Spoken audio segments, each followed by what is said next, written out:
চলচ্চিত্রের পর এবার নতুন জগতে চিত্রনায়িকা পূজা চেরি।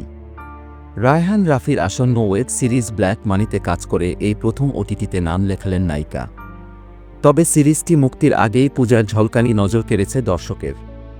পূজার বাকি চমক দেখার অপেক্ষা মাত্র আর কয়েকদিনের। আগামী 2 জানুয়ারি ওটিটি বঙ্গতে মুক্তি পাবে ব্ল্যাক মানি।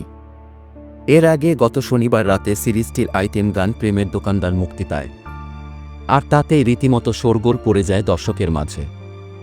আমি হেলা দুইলা নাচবো যখন খাবে তুমি ঝাটকা কথায় প্রায় 4 মিনিটের গানটিতে আবেদনময়ী রূপে হাজির হয়েছেন পূজা চেরি। গানটি মুক্তির পর নেট মাধ্যমে পূজার পারফরম্যান্স প্রশংসিত হয়েছে।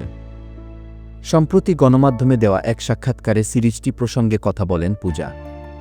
জানিয়েছেন নিজের পরিকল্পনা নিয়েও। ব্ল্যাক মানিতে কাজের অভিজ্ঞতা ভাগ করে পূজা বলেন, সব মাধ্যমেই কাজ করেছি, বাদ ছিল ওয়েব সিরিজ। অনেক দিন ধরে প্রস্তাবও ছিল, তবে গল্প ও আনুষঙ্গিক বিষয় পছন্দ না হওয়া কাজ করিনি। প্রেমের দোকানদার গান প্রসঙ্গে পূজা বলেন, ভালো সাড়া পেয়েছি।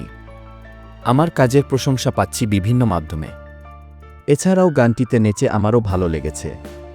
প্রেমের প্রসঙ্গেও কথা বলেন পূজা। জানান, কাজের প্রেমেই আছেন আপাতত। নায়িকার কথায়, আমি তো সবসময় প্রেমের মধ্যে থাকতে পছন্দ করি। প্রেম ছাড়া মানুষের জীবন তো অর্থহীন। কিন্তু হঠাৎ আমার মনে হয়েছে, প্রেম আসলে কাজের কিছুটা হলেও ক্ষতি করে।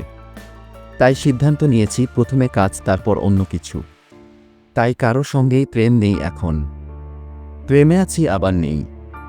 এটা অন্যরকম অনুভূতি।